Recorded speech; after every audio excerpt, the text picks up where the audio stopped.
मेरे देश ते मालिका कोई उतरे ना अजाब। मेरे देश ते मालिका कोई उतरे ना अजाब। तेरा वसे काबा सोहणिया मेरा वसता रहे पंजाब।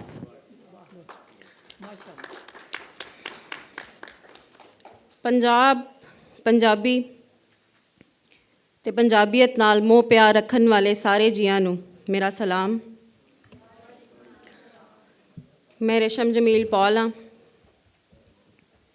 ते पाकिस्तान लिटरेचर फैसटिवल 2023 दे लाहौर दे इस चैप्टर विच इस सैशन जिहड़ा 21वीं सदी दे पंजाबी अदब ते अपनी नींह उसारदा है उहदे विच मैं तुहानूं सब नूं जी आयां नूं आखनी हाँ। अदब किसी भी बोली का वो इतिहास होंदा है जिन्हों बाद विच आवन वाले जदों पढ़ते हैं तो उन्होंने इस गल का पता लग जाता है कि पहले आने वाली लोकाई का सुभाव की सी, वो किस मिजाज के लोग सन, की लिखिया जा रहा सी ते किहड़े मसले उन्होंने दरपेश सन। पंजाबी बोली इस लिहाज नाल मुड़ तो ही फॉर्चुनेट रही है, तनी रही है कि इनू सूफियां का साथ नसीब होया। उन्हां सूफियां दा जिहड़े साफी भी सन, उन्हां सूफियां ने डिगदी टहंदी लोकाई नूं दीन वल लियाण दी कोशिश की। इखलाकी कदरां पामाल हो रही सन। उन्हां सूफियां ने बुराई की निंदिया की ते चंगियाई वल लोकां नूं प्रेरिया। उन्होंने अपने विचारों के इजहार लई पंजाबी बोली नूं उचेच दिती। इहदे विच शलोक भी लिखे गए, काफियां भी लिखियां गईयां, दोड़े लिखे गए ते सी हरफियां दी आवाज़ ते सारा जग हू हू करन लग पिया। यानी पंजाबी अदब विच मुड़ तो साडे कोल तसव्वुफ दा रंग उगड़वा सी। आस्ता आस्ता दीन दे नाल नाल दुनिया दे मसाइल भी लोकाई दी हयाती दा हिस्सा बनते गए ते लिखारियां कोल अदब विच मौजूआत दे भंडार विच वाधा होंदा गया। पंजाबी अदब दा यह पंध जिहड़ा तसव्वुफ तो शुरू होया सी, अजोके पेचीदा अलामती ते समाज सुधार दे मौजूआत तक अपड़ गया। 21वीं सदी दे पंजाबी अदब ते गल करन लई मेरे कोल कुछ अदबी लोग भी मौजूद ने। ਇਹ ਉਹ लोग ने जिन्हां दे लिटरेरी वर्क्स पंजाबी अदब ते जुबान लई माण दी गल ने। जदों इन्हां दा नाम मैं तुहाडे सबना दे सामने लवांगी तो तुसी जान जाओगे कि यह लोग अपनी मिसाल, अपनी पहचान ते अपना तारुफ आप ने। मेरी सब तो पहली मेहमान एक सुचज्जी कहानीकार ने, मुतरजम भी ने, पारख भी ने। इन्हां दा कहानियां दा परागा बिरहा मच मचाया। उहदे विच इन्हां ने सवाणियां दे मसाइल नूं अलामती ढंग नाल बड़े सुचज्जे तरीके नाल पेश किया है। इन्हां दे उर्दू ते पंजाबी शायरी दे परागे भी मौजूद ने। इन्हां दा सब तो वड्डा काम 7 जिल्दां ते मुश्तमिल वो डिक्शनरी है जिहड़ी इन्हां ने पंजाबी नूं दान कीती है।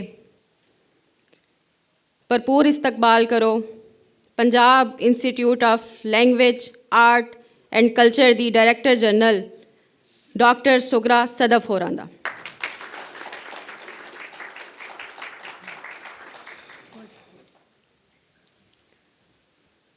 जदों अदब दी सिनफां दी गल होवे तो उन्हां विच नावल एक लमेरी सिनफ है ते उहदे लमेरे होण पारूं उहदे विच कारी नूं बन के रखना एक औखी कार्ड है। ते उही लिखारी कर सकते हैं जिन्हां कोल लफ्ज़ां दा भंडार वाधू ते वधिया होवे।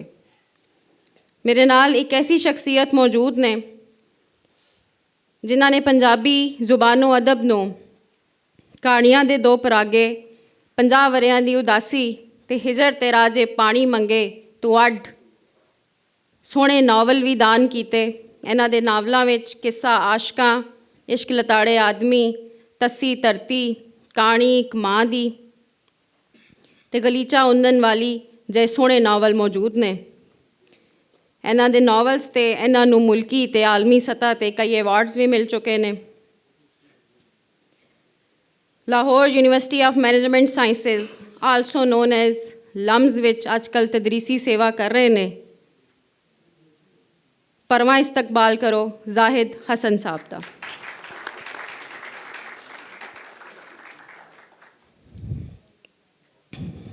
ਮੇਰੇ ਤੀਸਰੇ ਮਾਣਯੋਗ ਪਰੋੜੇ ਵੀ ਦਰਸੋ ਤਦਰੀਸ ਦੇ ਪਵਿੱਤਰ ਪੇਸ਼ੇ ਨਾਲ ਤਾਲੁਕ ਰੱਖਦੇ ਨੇ।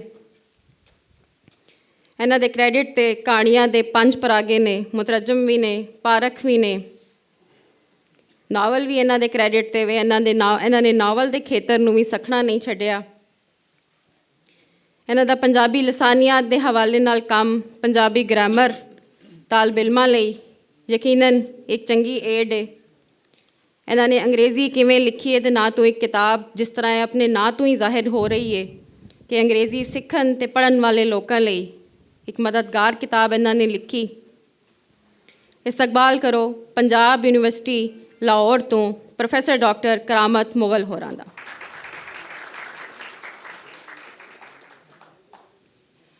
ਮੇਰੀ ਅਗਲੀ ਮਹਿਮਾਨ ਉਰਦੂ ਅਤੇ ਪੰਜਾਬੀ ਦੀ ਸੁਚੱਜੀ ਸ਼ਾਇਰਾ ਨੇ। ਇਹਨਾਂ ਨੂੰ ਮੁਲਕੀ ਅਤੇ ਗੈਰ ਮੁਲਕੀ ਪੱਧਰ 'ਤੇ ਬਹੁਤ ਸਾਰੇ ਮੁਸ਼ਾਇਰਿਆਂ ਵਿੱਚ ਰਲਤ ਵਾਸਤੇ ਸੱਦਿਆ ਜਾਂਦਾ ਹੈ ਅਤੇ ਆਪਣੇ ਵਜੂਦ ਨਾਲ ਜਾ ਕੇ ਚਾਨਣ ਖਲੇਰਦੇ ਨੇ। ਇਹਨਾਂ ਦੀ ਕਿਤਾਬ ਹਾਲੀ ਆਟਾ ਵਿਸਮਿਆ ਨਹੀਂ ਛਾਪੇ ਚੜ੍ਹੀ। ਇਹ ਇੱਕ ਅਦਬੀ ਤਨਜ਼ੀਮ ਰੋਸ਼ਨਕ ਦੇ ਨਾਲ ਵੀ ਜੁੜੇ ਹੋਏ ਨੇ। ਇਹਨਾਂ ਦੇ ਬਾਰੇ 'ਚ ਇਹ ਕਹਿਣਾ ਚਾਹਾਂਗੀ ਕਿ ਇਹ ਆਪ ਵੀ ਸ਼ਾਇਰੀ ਜਿਹੇ ਨੇ ਅਤੇ ਫਿਰ ਸ਼ਾਇਰੀ ਵੀ ਕਰਦੇ ਨੇ। ਇਸਤਕਬਾਲ ਕਰੋ ਮੁਹਤਰਮਾ ਰੁਖਸ਼ੰਦਾ ਨਵੀਦ ਸਾਹਿਬਾ ਦਾ।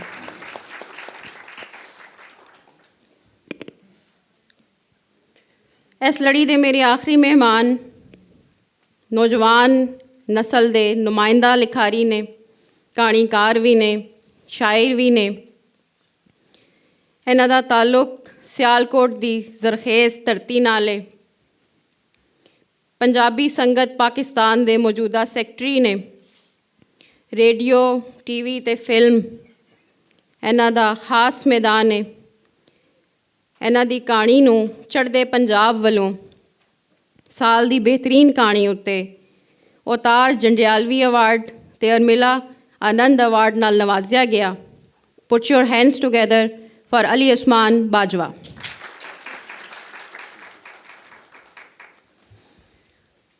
ਸਭ ਤੋਂ ਪਹਿਲਾਂ ਤਾਂ ਮੈਂ ਆਪਣੇ ਸਾਰੇ ਜਿਹੜੇ ਪਰੋਣੇ ਨੇ ਉਹਨਾਂ ਦੀ ਮਸ਼ਕੂਰ ਹਾਂ ਕਿ ਉਹਨਾਂ ਨੇ ਆਪਣੀ ਰੁੱਝਾਂ ਵਿੱਚੋਂ ਇਸ ਸੈਸ਼ਨ ਵਾਸਤੇ ਵੇਲਾ ਕੱਢਿਆ ਅਤੇ ਸਾਡੇ ਸਭ ਨਾਲ ਅੱਜ ਮੌਜੂਦ ਨੇ।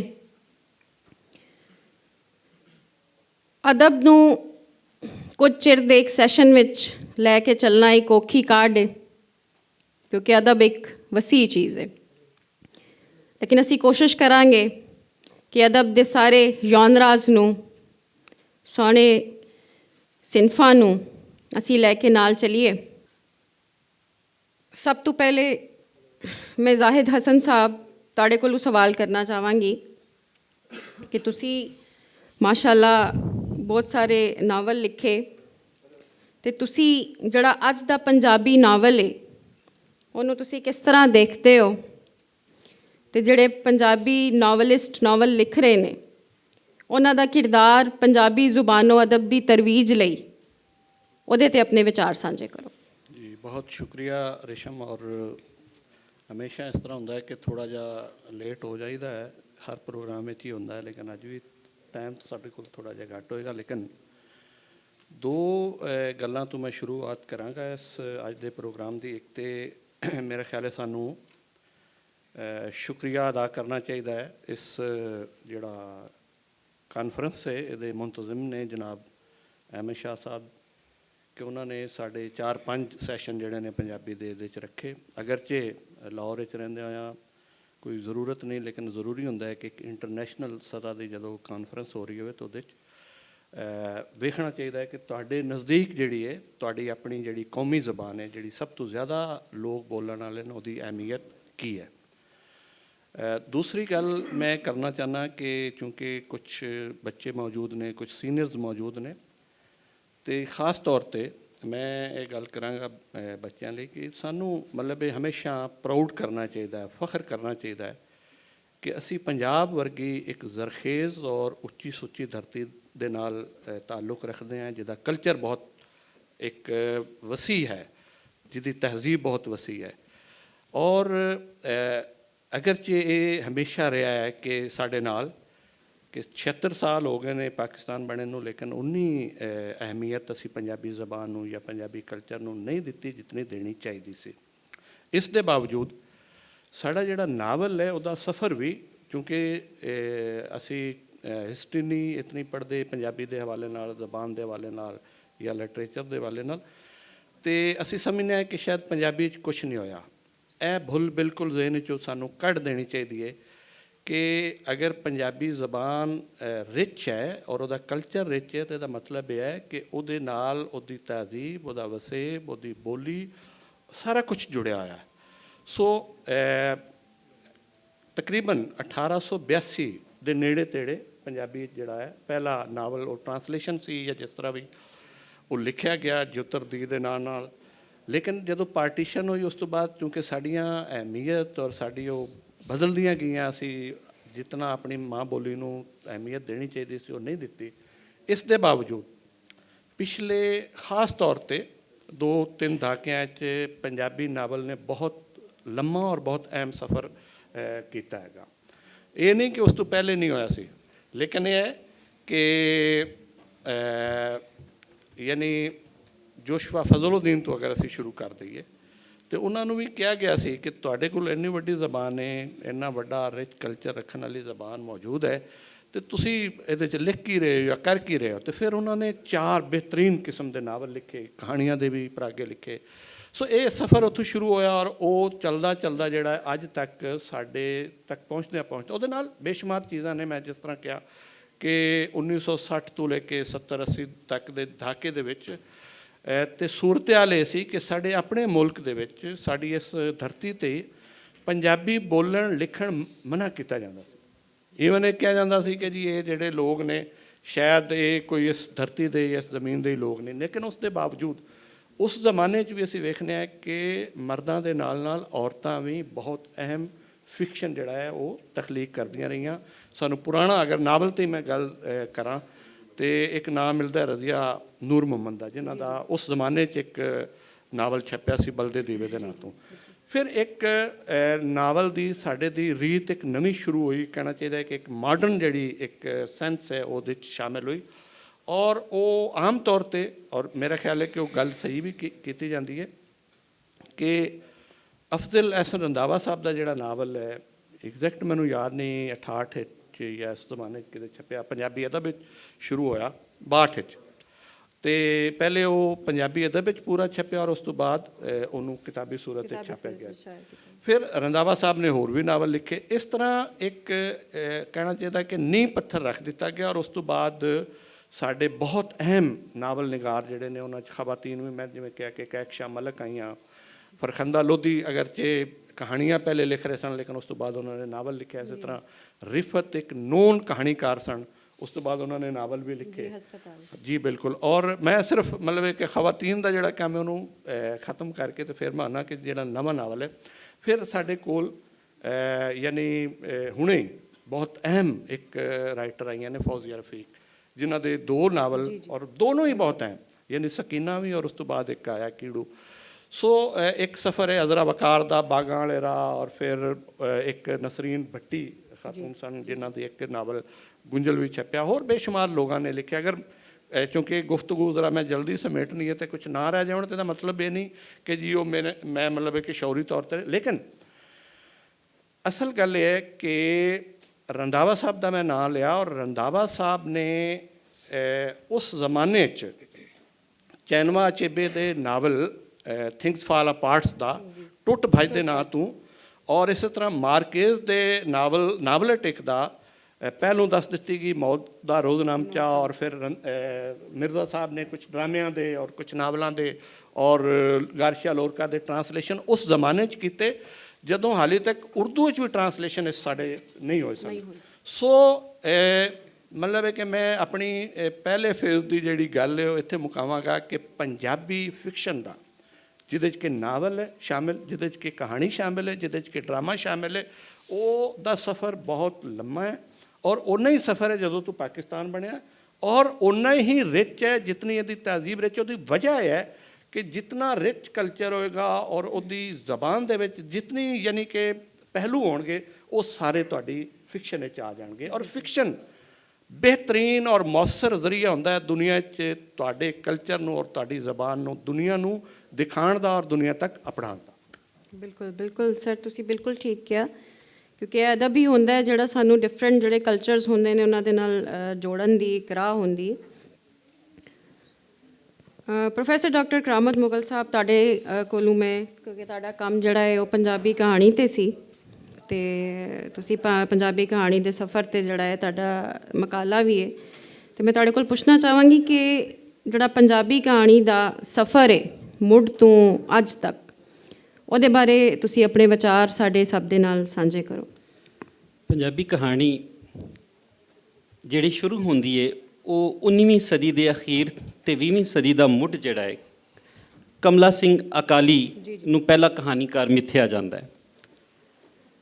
ਪਰ ਇਸ ਤੋਂ ਵੀ ਜੇ ਅਸੀਂ ਪਿੱਛੇ ਜਾਈਏ ਤੇ ਮਿਸ਼ਨ ਦੇ ਜਿਹੜੇ ਲੋਕ ਸਨ ਉਹਨਾਂ ਨੇ ਇੱਥੇ ਕ੍ਰਿਸਚੈਨਿਟੀ ਨੂੰ ਫੈਲਾਉਣ ਵਾਸਤੇ ਉਹ ਪੰਜਾਬੀ ਜ਼ੁਬਾਨ ਨੂੰ ਵਰਤਿਆ ਅਤੇ ਉਹਨਾਂ ਨੇ ਪੰਜਾਬੀ ਜ਼ੁਬਾਨ ਵਿੱਚ ਤਰਜਮੇ ਕਰਕੇ ਕਹਾਣੀਆਂ, ਛੋਟੀਆਂ ਛੋਟੀਆਂ ਕਹਾਣੀਆਂ ਲੁਕਾਈ ਤੱਕ, ਤਾਂ ਕਿ ਲੋਕਾਂ ਨੂੰ ਅਖਲਾਕੀਆਤ ਦਾ ਪਤਾ ਚੱਲੇ, ਲੋਕਾਂ ਨੂੰ ਇੱਥੋਂ ਰਹਿਣ ਸਹਿਣ ਦਾ ਪਤਾ ਚੱਲੇ। ਉਹਨਾਂ ਨੇ ਉਸ ਮਕਸਦ ਨੂੰ, ਜਦੋਂ ਇਹ ਚੀਜ਼ ਸਿੰਘ ਸਭਾ ਨੇ ਦੇਖੀ ਤੇ ਸਿੰਘ ਸਭਾ ਨੇ ਆਪ ਉਹਨਾਂ ਨੂੰ ਛੋਟੀਆਂ ਛੋਟੀਆਂ ਕਹਾਣੀਆਂ ਦੀ ਸੂਰਤ ਵਿੱਚ ਪੰਜਾਬੀ ਯਾਨੀ ਗੁਰਮੁਖੀ ਰਸਮੁਲ ਖ਼ਤ ਦੇ ਵਿੱਚੋਂ ਲਿਖ ਕੇ ਉਹਨਾਂ ਨੂੰ ਸ਼ਾਮਿਲ ਕਰਨਾ ਸ਼ੁਰੂ ਕਰਤਾ। ਕਮਲਾ ਸਿੰਘ ਅਕਾਲੀ ਜਿਵੇਂ ਨਾਂ ਤੋਂ ਹੀ ਜ਼ਾਹਿਰ ਹੁੰਦਾ ਕਿ ਉਹ ਅਕਾਲੀ ਤਹਿਰੀਕ ਨਾਲ ਜੁੜੇ ਹੋਏ ਸਨ, ਅਤੇ ਉਹਨਾਂ ਨੇ ਵੀ ਆਪਣੇ ਮਜ਼ਹਬ ਨੂੰ, ਆਪਣੇ ਧਰਮ ਨੂੰ ਬਚਾਉਣ ਵਾਸਤੇ, ਕਿਉਂਕਿ ਉਹਨਾਂ ਦੀਆਂ ਵੱਡੀਆਂ ਵੱਡੀਆਂ ਹਸਤੀਆਂ ਸਨ ਜਿਹੜੀਆਂ ਉਹ ਕਨਵਰਟ ਹੋ ਰਹੀਆਂ ਸਨ, ਉਹਨਾਂ ਨੂੰ ਡਰ ਪੈ ਗਿਆ ਕਿ ਅਸੀਂ ਪਹਿਲਾਂ ਹੀ ਬਹੁਤ ਥੋੜ੍ਹੇ ਹਾਂ ਅਤੇ ਹੋਰ ਅਸੀਂ ਥੋੜ੍ਹੇ ਰਹਿ ਜਾਵਾਂਗੇ, ਕਿਉਂਕਿ ਦੁਨੀਆ ਦੇ ਵਿੱਚ ਘੱਟ ਤਾਦਾਦ 'ਚ ਨੇ।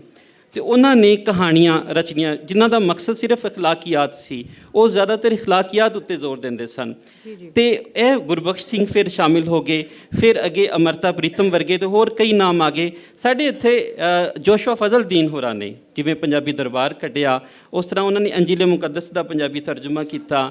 ਨਫਸੀਆਤ 'ਤੇ ਉਹਨਾਂ ਨੂੰ ਕਿਸੇ ਨੇ ਤਾਨਾ ਦਿੱਤਾ ਕਿ ਕੋਈ ਨਾਵਲ ਨਹੀਂ ਹੈ, ਉਹਨਾਂ ਨੇ ਪਰਵਾ ਨਾਵਲ ਲਿਖਿਆ। ਫਿਰ ਬਰਕਤੇ, ਜਿਹੜਾ ਮੁੰਡੇ ਦਾ ਮੁੱਲ, ਇਹ ਸਾਰੇ ਉਹਨਾਂ ਦੇ ਨਾਵਲ ਹੋਏ। ਉਹਨਾਂ ਨੇ 2 ਕਹਾਣੀ ਪਰਾਗੇ ਵੀ ਉਹਨਾਂ ਨੇ ਲਿਖੇ। ਇਹ ਸਿਲਸਿਲਾ ਫਿਰ 1947 ਦੇ ਵਿੱਚ ਜਦੋਂ ਵੰਡਿਆ ਗਿਆ ਪੰਜਾਬ ਅਤੇ 2 ਹਿੱਸੇ ਹੋਏ ਅਤੇ ਸਾਰੇ ਕਹਾਣੀਕਾਰ ਉਹ ਸਾਰੇ ਚੜ੍ਹਦੇ ਪੰਜਾਬ ਚਲੇ ਗਏ ਅਤੇ ਇੱਧਰ ਜਿਹੜਾ ਇਲਾਕਾ ਸੀ ਉਹ ਖਾਲੀ ਰਹਿ ਗਿਆ। ਉਹਦੇ 'ਚ ਪੰਜਾਬੀ ਕਹਾਣੀ ਲਿਖਣ ਵਾਲੇ ਬਹੁਤ ਘੱਟ ਸਨ।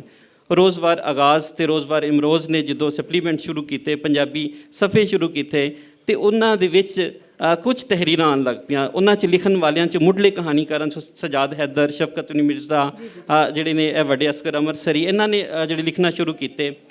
ਅਤੇ 1960 ਦੇ ਵਿੱਚ ਸਾਡੇ ਕੋਲ, ਯਾਨੀ 1959-60 ਦੇ ਵਿੱਚ ਸਾਡੇ ਕੋਲ 13 ਸਾਲ ਦੇ ਬਾਅਦ ਇੱਕ ਕਹਾਣੀ ਪਰਾਗਾ ਨਵਾਜ਼ ਦਾ ਡੂੰਘੀਆਂ ਸ਼ਾਮਾਂ ਜਿਹੜਾ ਸਾਹਮਣੇ ਆਉਂਦਾ ਹੈ।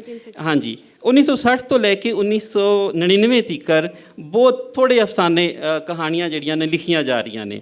ਕਿਉਂਕਿ ਪੰਜਾਬੀ ਜ਼ਰੀਆ ਤਾਲੀਮ ਨਹੀਂ ਸੀ, ਪੰਜਾਬੀ ਦੀ ਜਿਹੜੀ ਰੀਡਰਸ਼ਿਪ ਹੈ ਉਹ ਬਹੁਤ ਘੱਟ ਸੀ। 1947 ਦੇ ਬਾਅਦ ਇੱਕ ਧਰੋਹ ਪੰਜਾਬੀਆਂ ਨਾਲ ਇਹ ਵੀ ਹੋਇਆ ਕਿ ਪੰਜਾਬੀ ਜ਼ੁਬਾਨ ਨੂੰ ਜ਼ਰੀਆ ਤਾਲੀਮ ਦੀ ਜ਼ੁਬਾਨ ਦੇ ਵਜੋਂ ਖ਼ਤਮ ਕਰ ਦਿੱਤਾ ਗਿਆ, ਜਿਹਦਾ ਇਹ ਸਿੱਟਾ ਨਿਕਲਿਆ ਕਿ ਲੋਕ ਪੰਜਾਬੀ ਜ਼ੁਬਾਨ ਨਾਲ ਜੁੜਨੋਂ ਪਿੱਛੇ ਹਟ ਗਏ। ਸ਼ੁਰੂ ਦੇ ਵਿੱਚ ਕੁਝ ਲੋਕਾਂ ਨੇ ਪੰਜਾਬੀ ਜ਼ੁਬਾਨ ਦੇ ਵਿੱਚ ਲਿਖਣਾ ਸ਼ੁਰੂ ਕੀਤਾ, ਕਹਾਣੀਆਂ ਲਿਖੀਆਂ, ਜਿਨ੍ਹਾਂ ਵਿੱਚੋਂ ਅਸੀਂ ਅਹਿਮਦ ਨਦੀਮ ਕਾਸਮੀ ਦਾ ਵੀ ਨਾਮ ਲੈ ਸਕਦੇ ਹਾਂ ਕਿ ਉਹਨਾਂ ਨੇ ਵੀ ਜਿਹੜੀਆਂ ਮੌਲਾਨਾ ਜ਼ਫਰ ਅਲੀ ਖਾਨ ਪੰਜਾਬੀ ਲਿਖਦੇ ਰਹੇ, ਉਹ ਲਿਖਣ ਲੱਗੇ। ਪਰ ਜਦੋਂ ਉਹਨਾਂ ਨੇ ਵੇਖਿਆ ਕਿ ਇਹਦੇ ਵਿੱਚ ਉਹ ਪਜ਼ੀਰਾਈ ਅਤੇ ਸ਼ੋਹਰਤ ਅਤੇ ਉਹ ਦੌਲਤ ਨਹੀਂ ਮਿਲਦੀ, ਅਤੇ ਉਹਨਾਂ ਨੇ ਛੱਡ ਕੇ ਉਹਨਾਂ ਨੇ ਦੂਸਰੀ ਜ਼ੁਬਾਨ ਵਰਤਣਾ ਸ਼ੁਰੂ ਕਰ ਦਿੱਤੀ, ਜਿਹੜੀ ਓਪਰੀ ਜ਼ੁਬਾਨ ਸੀ। ਉਹਦੇ ਵਿੱਚ ਨਾਮ ਅਤੇ ਸ਼ੋਹਰਤ ਅਤੇ ਮੁਕਾਮ ਜਿਹੜਾ ਕਮਾਇਆ। ਇਸ ਤਰ੍ਹਾਂ ਰਿਫਤ ਜਿਹੜੀ, ਜਿਵੇਂ ਕਿ ਉਹਨਾਂ ਨੇ ਦੱਸਿਆ ਕਿ ਸਵਾਨੀਆਂ ਦੀ ਰਿਫਤ ਦਾ ਇੱਕ ਓਪਰੀ ਕੁੜੀ 1968 ਦੇ ਵਿੱਚ ਉਹਨਾਂ ਦਾ ਇੱਕ ਕਹਾਣੀ ਪਰਾਗ ਆਇਆ। ਨਸੀਮ ਅਸ਼ਰਫ ਆ ਗਏ, ਫਿਰ ਅਨਵਰ ਅਲੀ ਕਾਲੀਆਂ ਇੱਟਾਂ ਕਾਲੇ ਰੋਡ ਵਾਲੇ, ਅਫਜ਼ਲ ਹਸਨ ਰੰਧਾਵਾ ਦੇ ਆ ਗਏ, ਫਿਰ ਅਕਬਰ ਲਾਹੌਰੀ ਬਹੁਤ ਵੱਡਾ ਨਾਮ ਕਹਾਣੀ ਦੇ ਵਿੱਚ। ਯਾਨੀ ਇਹ ਮੋਟੀਆਂ ਇੱਕ ਮਿਸਾਲਾਂ। ਮਨਸ਼ਾ ਯਾਦ ਦਾ ਵਗਦਾ ਪਾਣੀ, ਨਾਸਰ ਬਲੋਚ ਹੋਰਾਂ ਨੇ ਕਹਾਣੀ ਲਿਖੀ, ਤੇ ਨਾਸਰ ਬਲੋਚ ਦਾ ਅਲਾਮਤੀ ਅੰਦਾਜ਼। 1999 ਤੀਕਰ ਜ਼ਿਆਦਾ 50 ਕੁ ਕਹਾਣੀ ਪਰਾਗੇ ਲਿਖੇ ਗਏ। ਲੇਕਿਨ 1999 ਜਿਵੇਂ 12 ਅਕਤੂਬਰ 1999 ਨੂੰ ਇੱਥੇ ਮਾਰਸ਼ਲ ਲਾ ਲੱਗਦਾ ਹੈ, ਤੇ ਮੈਂ ਹੁਣੇ ਹੀ ਬੈਠੇ ਦੇਖ ਰਿਹਾ ਸੀ ਕਿ ਪ੍ਰੋਫੈਸਰ ਡਾਕਟਰ ਜਮੀਲ ਅਹਿਮਦ ਪਾਲ ਹੋਰਾਂ ਦਾ ਇੱਕ ਕਹਾਣੀ ਪਰਾਗਾ ਆਉਂਦਾ ਮਨੀ ਪਲਾਂਟ। ਜੀ, ਉਹ ਮੈਨੂੰ ਜਿਵੇਂ ਕਿ ਅਸੀਂ ਜੋ ਰੁੱਖ ਨੂੰ ਜਦੋਂ ਧਰਤੀ ਤੋਂ ਚੁੱਕ ਕੇ ਜਿਵੇਂ ਬੂਟੇ 'ਚ ਲਾ ਦਿੰਦੇ ਨਾ, ਤਾਂ ਸਾਨੂੰ ਇੰਜ ਕਰਤਾ ਗਿਆ। ਐਸੇ ਹੀ ਵੇਲੇ ਦੇ ਵਿੱਚ 2000 ਦੇ ਵਿੱਚ ਹੀ ਇੱਕ ਹੋਰ ਕਹਾਣੀ ਪਰਾਗਾ ਆ ਗਿਆ, ਪਿੰਡ ਦੀ ਲੱਜ। ਉਹਦੇ ਵਿੱਚ ਜੜ ਦੇ ਕੀੜੇ ਸੀ। ਜੜ ਦੇ ਕੀੜੇ ਇੱਕੋ ਹੀ ਗਿਟਕ ਦੇ ਨਾਲ, ਤੁਹਾਨੂੰ ਛੋਟੀ ਜਿਹੀ ਕਹਾਣੀ ਦਾ, ਇੱਕੋ ਹੀ ਗਿਟਕ ਦੇ ਨਾਲ ਇੱਕ ਜਿਹੜਾ ਰੁੱਖ ਹੁੰਦਾ, ਇੱਕ ਬੂਟਾ ਉੱਗਦਾ ਹੈ, ਤੇ ਇੱਕ ਚੜ੍ਹਦੇ ਪਾਸੇ ਚਲਾ ਜਾਂਦਾ, ਇੱਕ ਲਹਿੰਦੇ ਪਾਸੇ ਚਲੇ ਜਾਂਦਾ ਹੈ। ਫਿਰ ਉਹ ਜੜ ਦੇ ਕੀੜੇ ਉਹਦੇ ਨਾਲ ਕੀ ਕਰਦੇ ਨੇ, ਇੱਕ ਬਹੁਤ ਸੋਹਣੀ ਅੰਦਾਜ਼ ਨਾਲ, ਲਾਮਤੀ ਅੰਦਾਜ਼ ਨਾਲ ਉਹ ਕਹਾਣੀ ਲਿਖੀ। ਇਸੇ ਤਰ੍ਹਾਂ ਅਜ਼ਰਾ ਵਕਾਰ ਹੋਰਾਂ ਦਾ ਨਾਮ ਆਇਆ। ਅਜ਼ਰਾ ਵਕਾਰ ਹੋਰਾਂ ਨੇ ਜਿੱਥੇ ਨਾਵਲ ਲਿਖੇ, ਉੱਥੇ ਉਹਨਾਂ ਦੀ ਕਹਾਣੀਆਂ ਦੀ ਕਿਤਾਬ ਵੀ ਹੈ, ਇੱਕ ਆਦਰਿਸ਼ਵਾਦੀ ਦੀ ਮੌਤ। ਇੱਕ ਆਦਰਿਸ਼ਵਾਦੀ ਦੀ ਮੌਤ ਦੇ ਵਿੱਚ ਉਹਨਾਂ ਨੇ 1971 ਦੀ ਜੰਗ, ਸਵਾਣੀਆਂ ਦੇ ਹਾਲਾਤ, ਸਵਾਣੀਆਂ ਨਾਲ ਕੀ ਵਾਪਰੀ, ਤੇ ਸਵਾਣੀਆਂ ਕਿਵੇਂ ਉਸ ਸਮਾਜ ਦੇ ਵਿੱਚ ਜ਼ਿੰਦਾ ਰਹੀਆਂ, ਉਹ ਸਾਰਾ ਉਹਨਾਂ ਨੇ ਉਹਨੂੰ ਮੌਜੂ ਬਣਾਇਆ। ਇਸ ਤੋਂ ਅਸੀਂ ਥੋੜ੍ਹਾ ਜਿਹਾ ਅੱਗੇ ਚੱਲੀਏ। 21ਵੀਂ ਸਦੀ ਦੇ ਵਿੱਚ ਪੰਜਾਬੀ ਕਹਾਣੀ ਦੀ ਟੋਰ ਬਹੁਤ ਤੇਜ਼ ਹੋ ਗਈ। ਕਿਉਂਕਿ ਲੋਕਾਈ ਨੂੰ ਧਰਤੀ ਦੇ ਨਾਲ, ਇਸ ਸਮਾਜ ਦੇ ਨਾਲ ਜੁੜਤ ਜਿਹੜੀ, ਔਰ ਇਸ ਵਸੇਬ ਦੇ ਨਾਲ, ਆਪਣੀ ਜ਼ੁਬਾਨ ਦੇ ਨਾਲ ਪਿਆਰ ਬਹੁਤਾ ਹੋ ਗਿਆ। ਜਦੋਂ ਬਹੁਤਾ ਹੋ ਗਿਆ, ਕਿਉਂਕਿ ਉਹਨਾਂ ਨੂੰ ਜਿੰਨਾ ਦਬਾਇਆ ਗਿਆ ਸੀ, ਜਿੰਨਾ ਉਹਨਾਂ ਨੂੰ ਰੱਖਿਆ ਗਿਆ ਸੀ, ਉਹਨਾਂ ਨੇ ਵੇਖਿਆ ਕਿ ਗੈਰ ਫਿਤਰੀ ਹੈ। ਲੋਕਾਈ ਨੂੰ ਅੱਜ ਵੀ ਅਸੀਂ ਦੇਖਦੇ ਹਾਂ ਕਿ ਪੰਜਾਬੀ ਜ਼ੁਬਾਨ ਨਾਲ ਨਵੀਂ ਨਸਲ ਪੰਜਾਬੀ ਜ਼ੁਬਾਨ ਨਾਲ ਜੁੜ ਰਹੀ ਹੈ, ਪੰਜਾਬੀ ਜ਼ੁਬਾਨ ਲਿਖ ਰਹੀ ਹੈ, ਪੰਜਾਬੀ ਜ਼ੁਬਾਨ ਪੜ੍ਹ ਰਹੀ ਹੈ, ਪੰਜਾਬੀ ਜ਼ੁਬਾਨ ਦੀ ਗੱਲ ਹੋ ਰਹੀ ਹੈ, ਪੰਜਾਬੀ ਲੋਕੀ ਹੁਣ ਅਪਣਾਉਂਦੇ ਨੇ, ਲੋਕੀ ਇਸ ਤੋਂ ਪਿੱਛੇ ਨਹੀਂ ਹਟਦੇ। ਤੇ ਇਸੇ ਤਰ੍ਹਾਂ ਜਿਵੇਂ ਅਸੀਂ ਪਹਿਲੇ ਸਾਲ ਹੀ ਸਾਡੇ ਕੋਲ ਜਿਹੜੇ ਕਹਾਣੀ ਪਰਾਗੇ, 2 ਕਹਾਣੀ ਪਰਾਗੇ ਆਉਂਦੇ ਨੇ, ਇਸ ਦੇ ਨਾਲ ਰਫੀਕ ਅਜ਼ੀਜ਼ ਹੋਰਾਂ ਦਾ ਦੁੱਖ ਤੇ ਅਥਰੂ ਕਹਾਣੀ ਪਰਾਗਾ ਆ ਜਾਂਦਾ ਹੈ।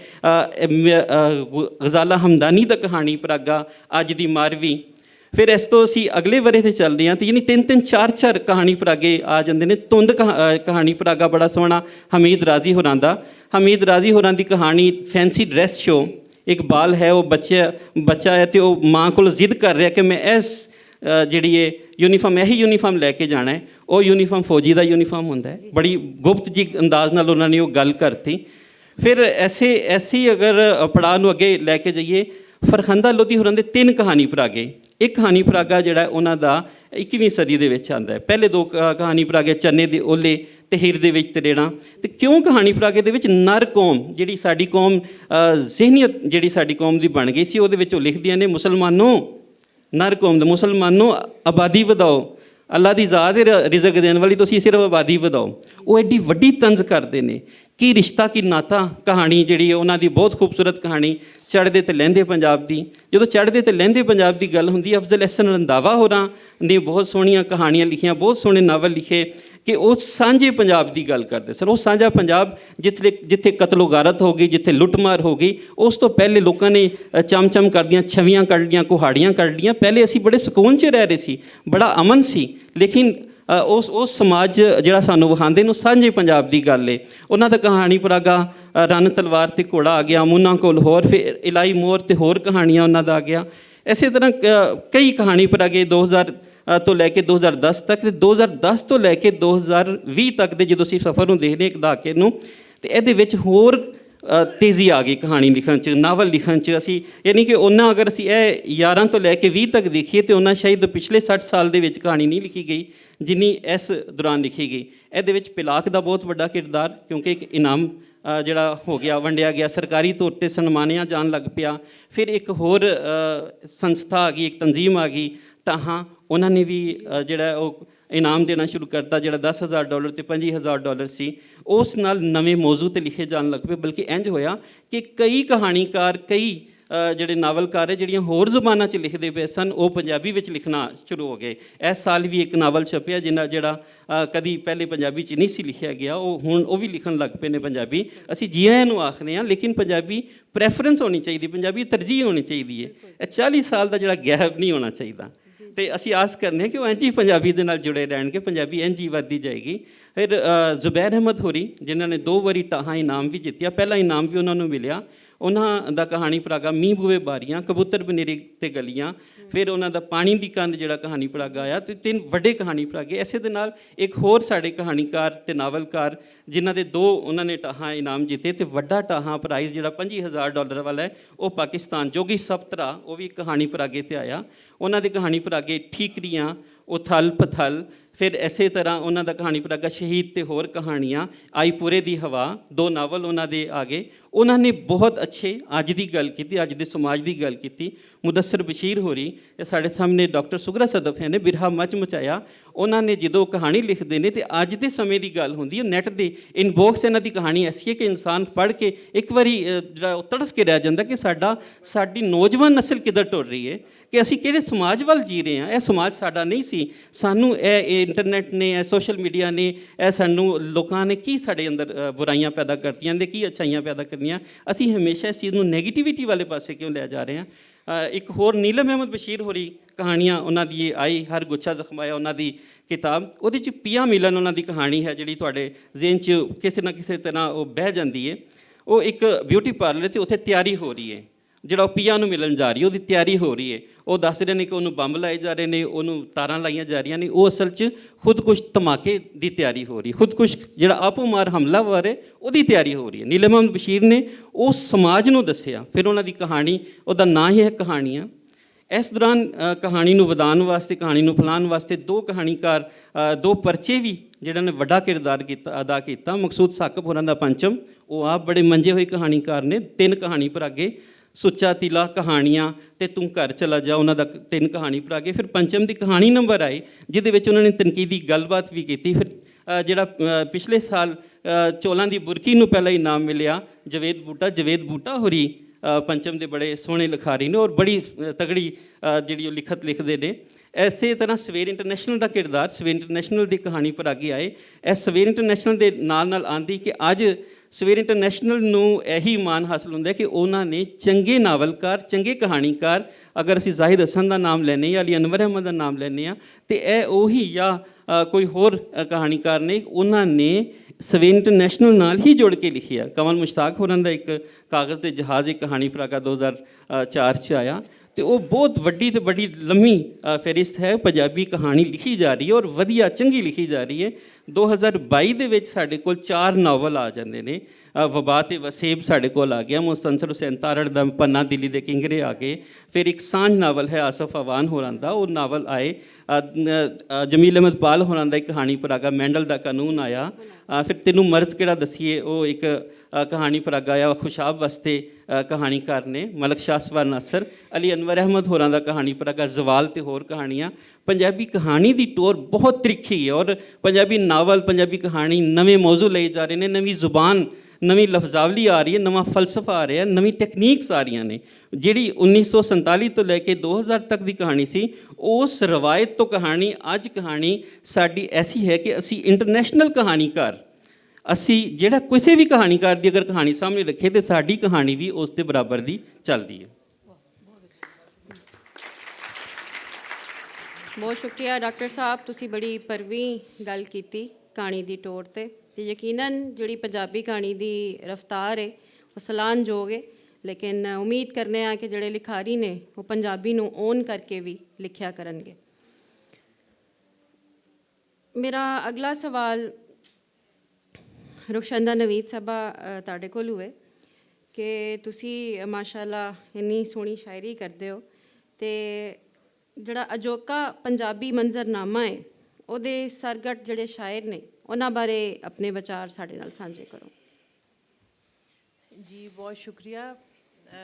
ਮੈਂ ਸਮਝਦੀ ਹਾਂ ਇਸ ਫੈਸਟੀਵਲ ਦੇ ਉੱਪਰ ਪੰਜਾਬੀ ਨੂੰ 2-3 ਸੈਸ਼ਨਸ ਦੇ ਵਿੱਚ ਜਿਹੜਾ ਹਿੱਸਾ ਦਿੱਤਾ ਗਿਆ ਹੈ, ਬਹੁਤ ਹੀ ਖੁਸ਼ਾਇੰਦ ਗੱਲ ਹੈ ਔਰ ਅਸੀਂ ਸ਼ਾਹ ਸਾਹਿਬ ਦੇ ਬਹੁਤ ਸ਼ੁਕਰਗੁਜ਼ਾਰ ਵੀ ਹਾਂ। ਔਰ ਯਕੀਨਨ ਪੰਜਾਬ ਦੇ ਵਿੱਚ ਫੈਸਟੀਵਲ ਹੋ ਰਿਹਾ ਔਰ ਪੰਜਾਬ ਦੀ ਜਿਹੜੀ ਜ਼ੁਬਾਨ ਹੈ ਉਹ ਪੰਜਾਬੀ ਜ਼ੁਬਾਨ ਹੈ, ਅਤੇ ਇਸ ਦਾ ਮਾਣ ਵਧਾਉਣ ਵਾਸਤੇ ਮੇਰਾ ਖਿਆਲ ਹੈ ਇਹਦੀ ਜ਼ਰੂਰਤ ਵੀ ਸੀ। ਔਰ ਬਹੁਤ ਸ਼ੁਕਰੀਆ ਤੁਹਾਡਾ। ਤੇ ਪੰਜਾਬੀ ਸ਼ਾਇਰੀ ਜਿਹੜੀ ਹੈ ਉਸ ਨੂੰ ਜੇ ਅਸੀਂ ਥੋੜ੍ਹਾ ਪਿੱਛੇ ਜਾ ਕੇ ਦੇਖਦੇ ਹਾਂ ਕੁਝ ਸਦੀਆਂ, ਤੇ ਇਹਦੀ ਜਿਹੜੀ ਰਵਾਇਤ ਤੁਰੀ ਆ ਰਹੀ ਹੈ ਉਹ ਖਾਸ ਤੌਰ 'ਤੇ ਦੋ ਤਰ੍ਹਾਂ ਦੀ ਸ਼ਾਇਰੀ ਜਿਹੜੀ ਹੈ ਉਹ ਅਸੀਂ ਸਮਝਦੇ ਹਾਂ। ਇੱਕ ਤੇ ਸੂਫੀ ਸ਼ਾਇਰੀ ਹੈ, ਸਾਡੇ ਸੂਫੀ ਬਜ਼ੁਰਗ ਸ਼ਾਇਰਾਂ ਨੇ ਜਿਹੜੀ ਸ਼ਾਇਰੀ ਕੀਤੀ ਹੈ, ਜਿਹਦੀ ਅੱਜ ਦੀ ਤਾਰੀਖ ਤੱਕ ਜਿਹਦੀ ਤੁਸੀਂ ਕਹਿ ਲਓ ਕਿ ਉਸੇ ਤਰ੍ਹਾਂ ਤਾਜ਼ਾ ਤੇ ਉਸੇ ਤਰ੍ਹਾਂ ਜ਼ਿੰਦਾ ਨੇ ਔਰ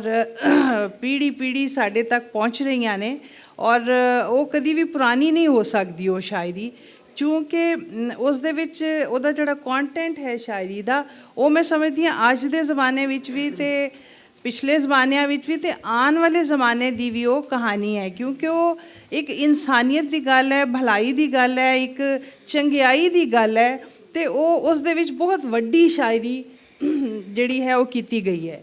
ਉਸ ਤੋਂ ਬਾਅਦ ਅਸੀਂ ਆਉਂਦੇ ਹਾਂ ਸਾਡੀ ਜਿਹੜੀ ਲੋਕ ਸ਼ਾਇਰੀ ਹੈ, ਲੋਕ ਦਾਸਤਾਨਾਂ ਨੇ ਜਿਹੜੀਆਂ ਤੁਸੀਂ ਕਹਿ ਲਓ ਕਿ ਉਹ ਵੀ ਸਾਡੇ ਬਜ਼ੁਰਗ ਸ਼ਾਇਰਾਂ ਨੇ ਕੀਤੀਆਂ, ਜਿੱਦਾਂ ਹੀਰ ਰਾਂਝਾ ਹੈ, ਮਿਰਜ਼ਾ ਸਾਹਿਬਾਂ ਹੈ, ਇਹ ਸਾਰੀਆਂ ਜਿਹੜੀ ਰਵਾਇਤ ਸਾਡੇ ਤੱਕ ਪਹੁੰਚ ਰਹੀਆਂ ਨੇ, ਤੇ ਇਹ ਵੀ ਬਹੁਤ ਵੱਡੀ ਸ਼ਾਇਰੀ ਹੈ, ਇਹ ਵੀ ਕਦੀ ਵੀ ਮੁੱਕਣ ਵਾਲੀ ਨਹੀਂ।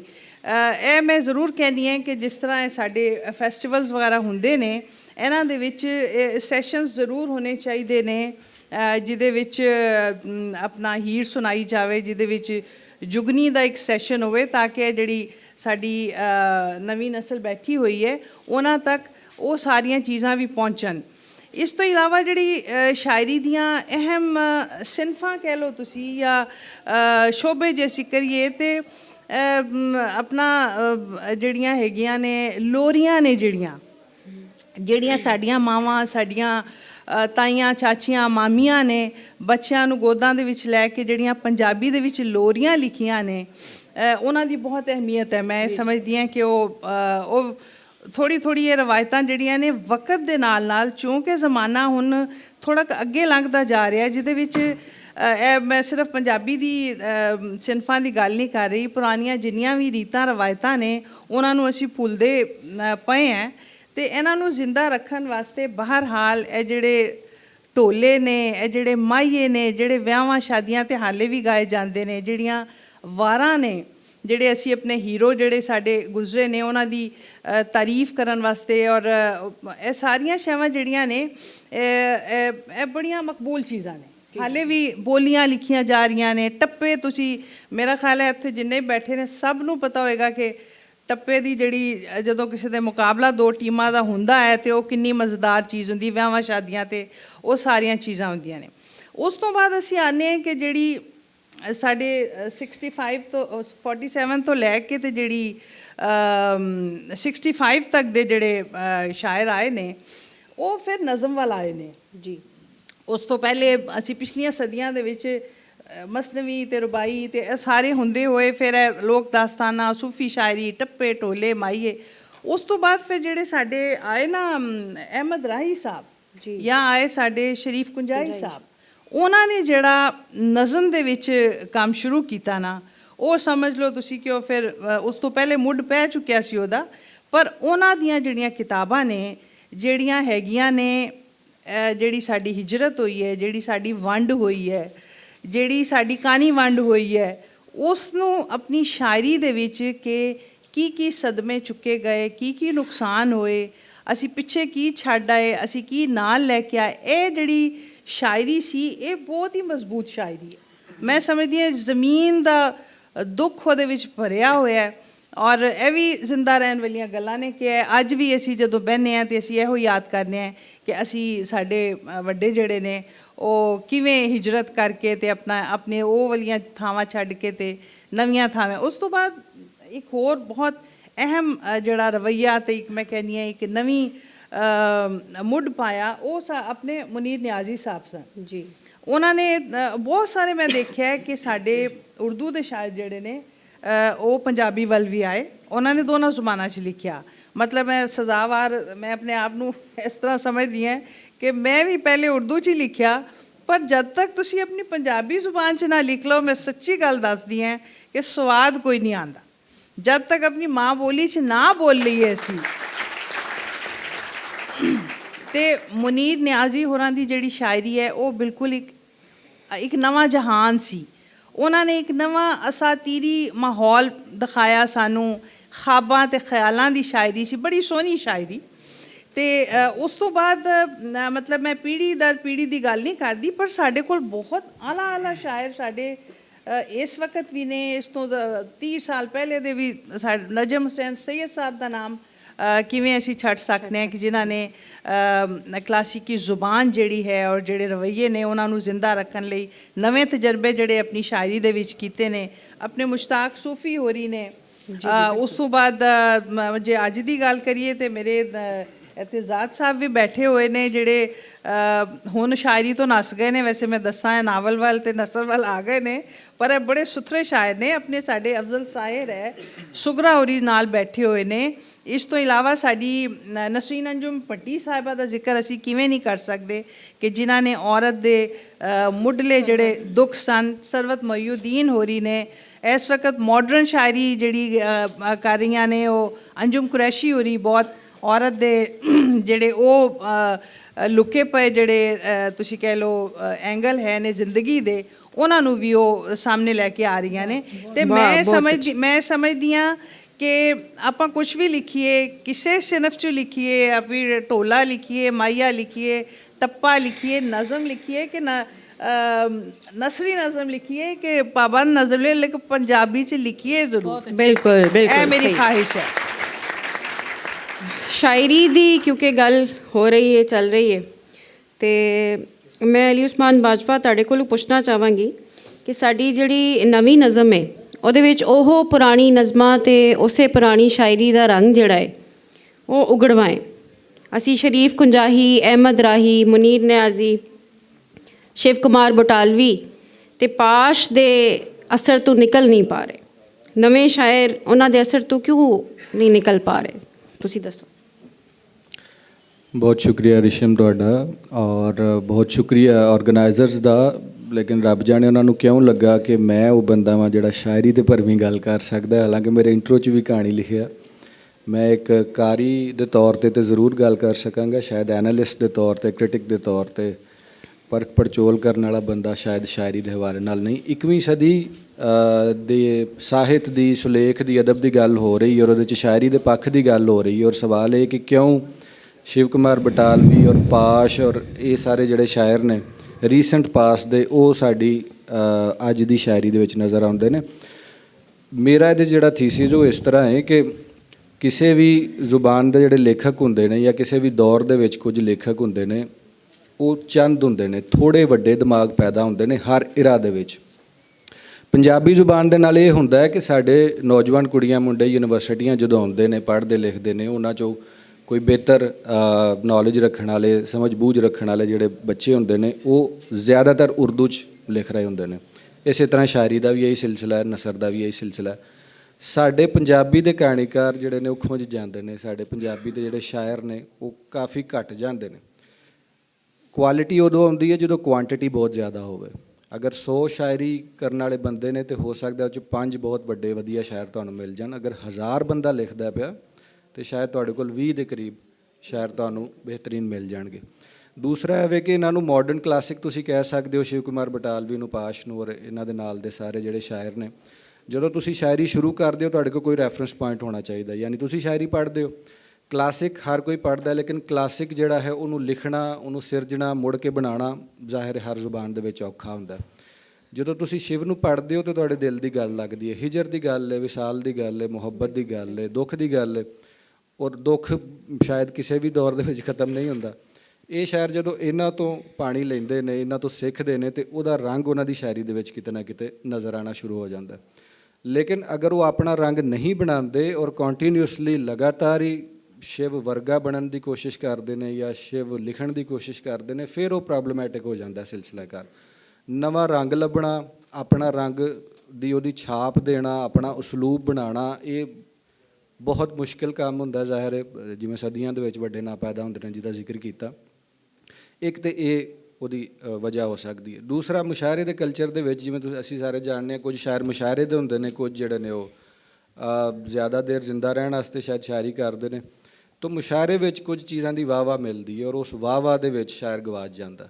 ਸ਼ਿਵ ਦੇ ਉਸਲੂਬ 'ਚ ਲਿਖੀ ਹੋਈ ਗੱਲ ਦੀ ਸ਼ਾਇਦ ਵਾਵਾ ਜ਼ਿਆਦਾ ਮਿਲ ਜਾਏ, ਲੇਕਿਨ ਅਗਰ ਤੁਸੀਂ ਕੋਈ ਡੂੰਘੀ ਗੱਲ ਕਰੋਗੇ ਤੇ ਉਹ ਆਮ ਲੁਕਾਈ ਨੂੰ ਉਸ ਤਰ੍ਹਾਂ ਸਮਝ ਨਹੀਂ ਆਉਂਦੀ। ਬਹੁਤ ਬਹੁਤ ਬਹੁਤ ਸ਼ੁਕਰੀਆ ਅਲੀ ਉਸਮਾਨ ਬਾਜਵਾ, ਤੁਸੀਂ ਆਪਣੇ ਵਿਚਾਰਾਂ ਦਾ ਇਜ਼ਹਾਰ ਕੀਤਾ।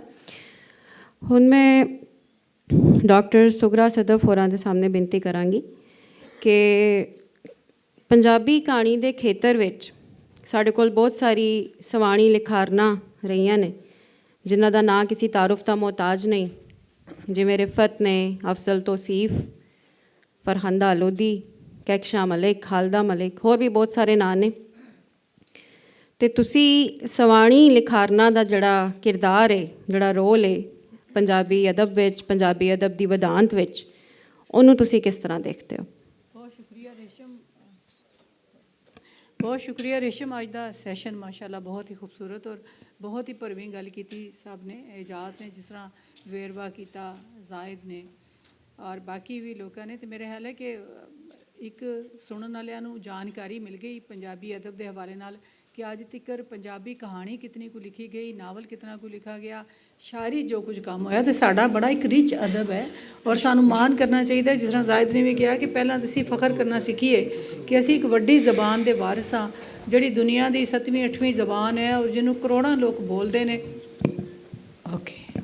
ਔਰ ਜਿਹਨੂੰ ਕਰੋੜਾਂ ਲੋਕ ਬੋਲਦੇ ਨੇ ਔਰ ਜਿਹਦੇ ਵਿੱਚ ਹਿਕਮਤ ਹੈ, ਦਾਨਿਸ਼ ਹੈ, ਕਿਉਂਕਿ ਜਦੋਂ ਤੱਕ ਤੁਸੀਂ ਆਪਣੀ ਜ਼ਮੀਨੀ ਦਾਨਿਸ਼ ਨਾਲ ਨਹੀਂ ਜੁੜਦੇ ਤੁਸੀਂ ਇੱਕ ਟੱਕਰਾਂ ਹੀ ਖਾਂਦੇ ਰਹਿੰਦੇ ਹੋ, ਇੱਕ ਤਿਨਕਿਆਂ ਦੀ ਤਰ੍ਹਾਂ, ਔਰ ਤੁਸੀਂ ਸੱਚੀ ਗੱਲ, ਆਪਣੇ ਦਿਲ ਦੀ ਗੱਲ ਕਹਿ ਹੀ ਨਹੀਂ ਸਕਦੇ। ਬਾਕੀ ਜ਼ੁਬਾਨਾਂ ਨਾਲ ਮੁਹੱਬਤ ਕਰਨਾ ਵੀ ਜ਼ਰੂਰੀ ਹੈ ਕਿਉਂਕਿ ਤੁਸੀਂ ਦੁਨੀਆ 'ਚ ਰਹਿਣਾ ਤੇ ਆਲਮੀ ਜ਼ਬਾਨ ਵੀ ਤੁਹਾਨੂੰ ਆਉਣੀ ਚਾਹੀਦੀ ਹੈ, ਰਾਬਤੇ ਦੀ ਜ਼ਬਾਨ ਉਰਦੂ ਵੀ ਤੁਹਾਨੂੰ ਆਉਣੀ ਚਾਹੀਦੀ ਹੈ, ਲੇਕਿਨ ਬਤੌਰ ਕੌਮ ਤੁਹਾਡੀ ਜ਼ਬਾਨ ਜਿਹੜੀ ਹੈ ਉਹ ਤੁਹਾਡੀ ਤਰਜੀਹ ਹੋਣੀ ਚਾਹੀਦੀ ਹੈ ਕਿ ਅਸੀਂ ਪੰਜਾਬੀ ਹਾਂ ਤੇ ਪੰਜਾਬੀ ਸਾਡੇ ਅੰਦਰ ਹੈ। ਇਹਨਾਂ ਬੂਟਿਆਂ ਦੀ, ਇਹਨਾਂ ਦਰਿਆਵਾਂ ਦੀ, ਇਹਨਾਂ ਸਾਰਿਆਂ ਦੀ ਮੁਹੱਬਤ ਸਾਡੇ ਅੰਦਰ ਰੱਖੀ ਗਈ ਹੈ। ਅਗਰ ਅਸੀਂ ਇਹਨਾਂ ਤੋਂ ਹਟਨੇ ਹਾਂ ਤਾਂ ਅਸੀਂ ਫਿਤਰੀ ਜ਼ਿੰਦਗੀ ਗੁਜ਼ਾਰ ਨਹੀਂ ਰਹੇ ਬਲਕਿ ਇੱਕ ਮਸਨੂਈ ਜ਼ਿੰਦਗੀ ਗੁਜ਼ਾਰ ਰਹੇ ਹਾਂ। ਅਤੇ ਜਿਸ ਤਰ੍ਹਾਂ ਸਭ ਨੇ ਦੱਸਿਆ ਕਿ ਪੰਜਾਬੀ ਕਹਾਣੀ 'ਚ, ਪੰਜਾਬੀ ਨਾਵਲ 'ਚ ਬੜਾ ਵਾਧਾ ਹੋਇਆ ਜਦੋਂ ਕਿ ਪਿਲਾਕ ਨੇ ਵੀ ਮਾੜੀ ਮੋਟੀ ਕੋਸ਼ਿਸ਼ ਕੀਤੀ ਕਿ ਪੰਜਾਬੀ ਕਿਤਾਬਾਂ 'ਤੇ ਇਨਾਮ ਦਿੱਤਾ ਜਾਏ, ਬਾਲ ਅਦਬ 'ਤੇ ਇਨਾਮ ਦਿੱਤਾ ਜਾਏ, ਅਤੇ ਜਿਹੜੀਆਂ ਨਜ਼ਰਅੰਦਾਜ਼ ਹੋਏ ਸ਼ੋਬੇ ਸੀ ਉੱਥੇ ਲੋਕਾਂ ਨੇ ਲਿਖਣਾ ਸ਼ੁਰੂ ਕੀਤਾ ਕਿਉਂਕਿ ਲੋਕਾਂ ਵਿੱਚ ਬਹੁਤ ਕਾਬਲੀਅਤ ਹੈ।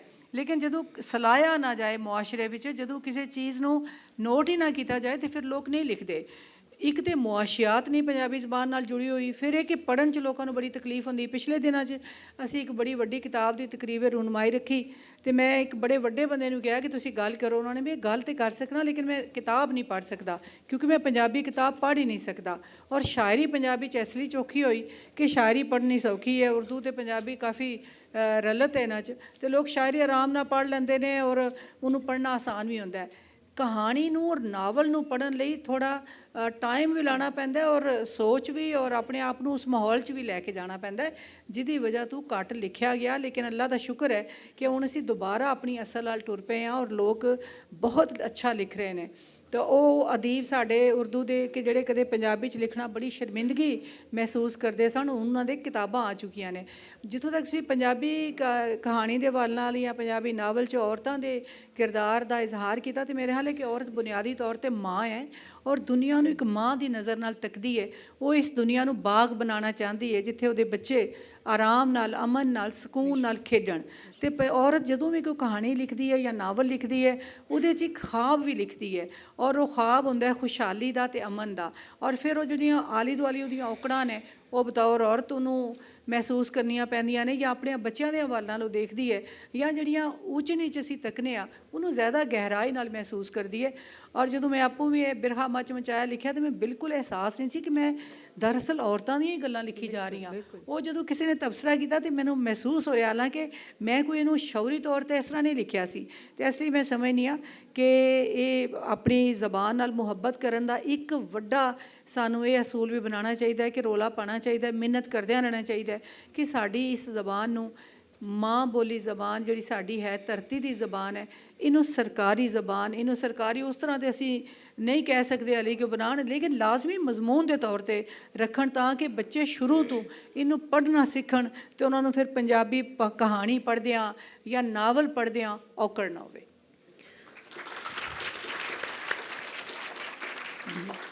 ਬਿਲਾਸ਼ੁਬਾ ਮੈਡਮ, ਤੁਸੀਂ ਬਿਲਕੁਲ ਅੱਛੀ ਗੱਲ ਕੀਤੀ ਕਿ ਮਾਂ ਬੋਲੀ ਜੇ ਭੁੱਲ ਜਾਵਾਂਗੇ ਕੱਖਾਂ ਵਾਂਗੂ ਰੁੱਲ ਜਾਵਾਂਗੇ। ਐਸੀ ਅੱਜ ਦਾ ਸਾਡਾ ਸੈਸ਼ਨ 21ਵੀਂ ਸਦੀ ਦੇ ਪੰਜਾਬੀ ਅਦਬ ਤੇ, ਜਿਹਦੇ ਤੇ ਮੇਰੇ ਸਪੀਕਰਸ ਨੇ ਬਹੁਤ ਭਰਵੀਂ ਗੱਲ ਕੀਤੀ ਤੇ ਤੁਹਾਨੂੰ ਸਭ ਨੂੰ ਜਾਣਕਾਰੀ ਵੀ ਲੱਭੀ ਹੋਏਗੀ ਕਿ ਪੰਜਾਬੀ ਬੋਲੀ ਕਿੰਨੀ ਰਿਚ ਹੈ। ਆਖਰ ਤੇ ਇੱਕ ਗੱਲ ਕਰਨਾ ਚਾਹਾਂਗੀ ਪੰਜਾਬੀ ਵਿੱਚ ਪਰਚਾਕਾਰੀ ਦੇ ਹਵਾਲੇ ਨਾਲ ਕਿ ਪਰਚਾਕਾਰੀ ਦੀ ਸੂਰਤ ਹਾਲ ਪੰਜਾਬੀ ਵਿੱਚ ਥੋੜ੍ਹੀ ਜਿਹੀ ਤਸ਼ਵੀਸ਼ ਨਾ ਕੇ ਕੁਝ ਹੀ ਪਰਚੇ ਨਿਕਲ ਰਹੇ ਨੇ ਤੇ ਉਹ ਵੀ ਉੱਭੇ ਸਾਹ ਲੈ ਰਹੇ ਨੇ। ਜ਼ਰੂਰਤ ਇਹ ਸਮਝਦੀ ਹੈ ਕਿ ਤੁਸੀਂ ਅਖਬਾਰਾਂ ਨੂੰ, ਪੰਜਾਬੀ ਰਸਾਲਿਆਂ ਨੂੰ ਖਰੀਦ ਕੇ ਪੜ੍ਹੋ ਤਾਂ ਕਿ ਇਹ ਅੱਗੇ ਸਾਡੇ ਪੰਜਾਬੀ ਅਦਬ ਵਾਸਤੇ ਇੱਕ ਪ੍ਰੋਡਕਟਿਵ ਜਿਹਾ ਕੰਮ ਕਰ ਸਕਣ। ਬਹੁਤ ਮਿਹਰਬਾਨੀ। ਬਹੁਤ ਵਾਹ ਵਾਹ।